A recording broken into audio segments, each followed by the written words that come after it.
Bonjour à toutes et à tous. Cette chronique, que vous pouvez retrouver dans le volume 2 de Fidévera 7, s'intitule « La poubelle communale ». La ville de Sète est en ce mois de juin 1921, sans contredit, digne d'être classée au premier rang des villes où se réalisent les conceptions les plus originales. En effet, la ville possède déjà une œuvre dont le caractère utilitaire ne saurait être nié avec le célèbre hangar à saucisses. Cet ouvrage, construit pendant la guerre de 14-18, à l'entrée de la plage du Cursal, abritait pendant le conflit un dirigeable destiné à la surveillance des côtes.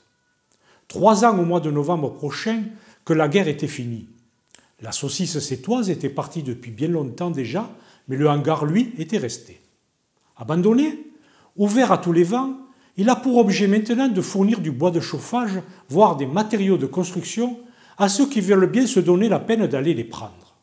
Aujourd'hui, quelques mots peuvent être dits concernant une nouvelle création dont l'utilité ne saurait être non plus être mise en doute.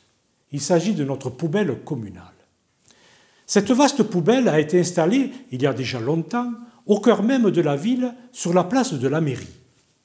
De forme octogonale, elle est surmontée d'une statue.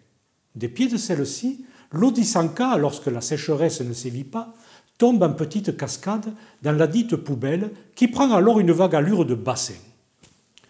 Là-dedans viennent se donner rendez-vous de vieux bidons, des chapeaux fatigués, des souliers usés jusqu'à la corde, des bouteilles endommagées, des ressorts de sommier et autres fils de fer qui, un beau jour, ont éprouvé un irrésistible penchant pour la vie aquatique.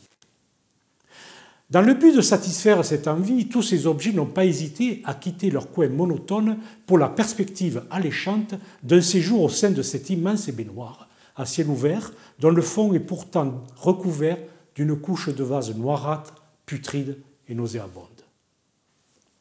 Lorsqu'un sétois veut se débarrasser d'un objet inutile, comme par exemple un seau hors d'usage, le cadavre d'un chat, une vieille redingote, il n'a pas besoin d'aller chercher, comme on dit, midi à 14 heures. Le vaste récipient est là qui reçoit avec une touchante indifférence les objets les plus hétéroclites. Quand il est plein, ou à peu près, l'administration municipale en fait effectuer le nettoyage. Des ouvriers arrivent avec des pelles et des tombereaux, tous les matériaux sont enlevés. L'eau putride et verdâtre est remplacée par de l'eau claire et limpide. Les poissons rouges qui flottent le ventre à l'air sont enlevés. Bref, la poubelle est consciencieusement nettoyée. Il ne reste plus qu'à la remplir de nouveau et d'introduire des alevins tout frétillants. Inutile de dire que cet état de choses ne dure pas très longtemps. En effet, chacun a à cœur d'accomplir ce devoir qui est de faire vivre notre belle poubelle communale.